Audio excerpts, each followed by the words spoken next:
ages of 7 and 17, I lived in 6 different homes in 3 different states because our mom was out of affordable options.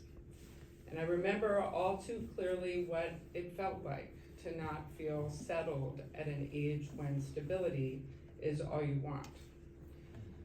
Too many people and too many children in our county are facing housing instability and homelessness. Last summer, the number of people in need of emergency housing skyrocketed from roughly 300 to over 500 people, mostly families. Limited local options meant hotels, motel stays in counties far from school and work. This was a huge concern to me, especially with the new school year approaching. Many of the children were in the Kingston School District, and we saw an opportunity to turn an existing motel nearby into stable emergency housing until permanent housing could be found.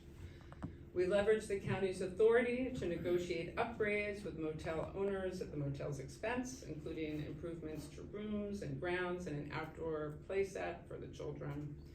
We also piloted county services at the site, including a UCAT bus shuttle so that parents without a car could get to the grocery store, laundromat, and work. And our Department of Social Services provided office hours, continues to provide office hours every workday on site to connect families with resources they need and monitor conditions there. Today, the former Roadway Inn in the town of Ulster, now called the Kingston Motel, provides emergency housing to nearly 40 families whose children are able to take a normal bus ride to school during an otherwise extremely challenging time in their lives. We recognize the need to expand individualized support for our unhoused residents, and this year we're creating a new housing and homelessness unit to meet people where they are at emergency housing locations throughout the county. Emergency housing, whatever its location, is nowhere that anyone wants to be. We need to expand the supply of permanent housing options that people can afford.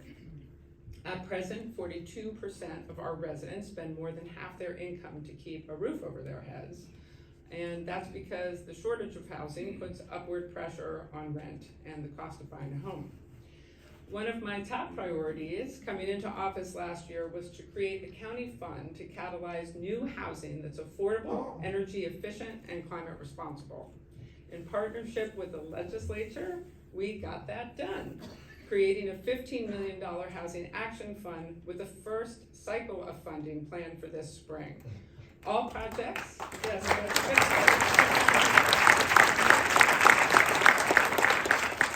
all projects supported by the fund must meet sustainability standards and must commit to remaining affordable for at least 50 years.